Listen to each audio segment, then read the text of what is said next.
खुलुमबाय जेनेखि चिरांदुवार ओनसोलनि रायजो राजा जाय बिथांमोनहा मेगननि प्रब्लेमाव गोलैनानै दं सिरियास प्रब्लेमाव गोलैनानै दं बिथांमोननि थाखाय जोङो मोनसे गोनांथार इनिशिएटिभ लानो नागिरदों बेनो जाहैबाय जाय बिथांमोना सिरियासलि मेगननि बेमाराव गोलैनानै दं बिथांमोननि थाखाय जोङो रुनिखाता ओनसोलाव आरो हाथिसार ओनसोलाव मोननै जायगायाव फ्रि आइ चेकआपनि 7 तारिखाव रुनिखातायाव हिरिम्बा हलाव आरो 8 तारिखाव हाथिसाराव PHC प्लेग्राउन्डआव जोङो थिक खालामनाय जादों फुंनि 9 बाजिनाय लोगो लोगोनो बे जेनेखि फ्रि आइ चेकआप बेयो सोलिगोन अदालगुरियाव थानाय बड'लेण्ड नेत्रालयाजों लोगो नांनानै जोङो बे फ्रि आइ चेकआपखौ बानायनाय जादों आरो चेकआप खालामखांनायनि उनाव जाय बिथांमोनखौ जोङो अपारेशन खालामनांगौ होननानै जेब्ला मोनबाय बिथांमोनखौ जोङो फेस वाइज गासैखौबो 10 जन करि फेस खालामनानै जोङो अदालगुरियाव लांनानै अपारेशन खालामनानै लानानै फैगोन आरो आसा खालामो जोंनि चिरांदुवार ओनसोलाव थानाय गासैबो मेगननि बेरामाव गोग्लैनानै थानाय रायजो राजा बिथांमोना फैगोन आरो चेकआप खालामनानै लागोन केमा जोङो रुनिखातायाव हिरिम्बा हलाव 7 तारिखाव फुंनि 9टानिफ्राय जागायगोन आरो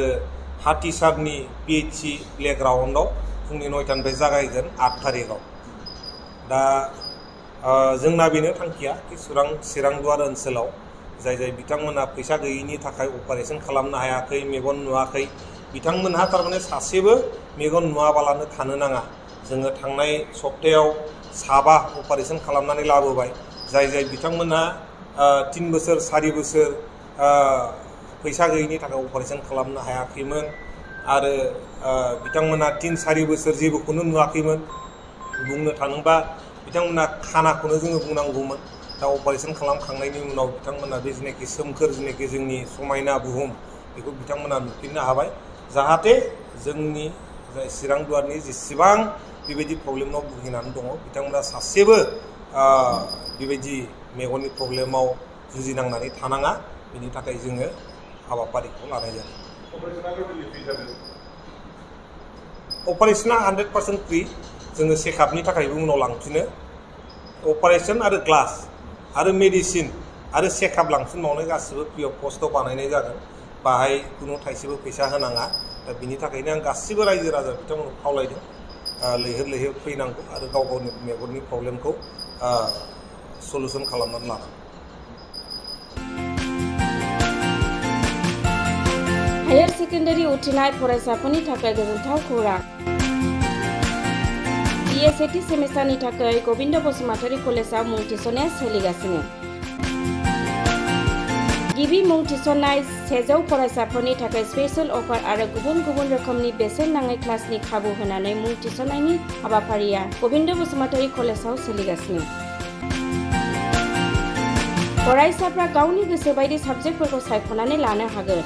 लोगोसे basic computer class self defence spoken English class बायदि खाबुफोरखौ फरायसाफ्रा बेसेन नाङाजासे लानो हागोन बे कलेजाव गासैबो फरायसाफोरनि थाखाय फ्रि बासनि सार्भिसनि राहा आरो बिजाब बाख्रिनिबो राहा दं आरो बे खेबनिफ्राय भिउ सेन्टार अदेबानि एग्जाम सेन्टार महरै फरायसाफ्रा गबिन्द बसुमतारी कलेजावनो आनजाद होनो हागोन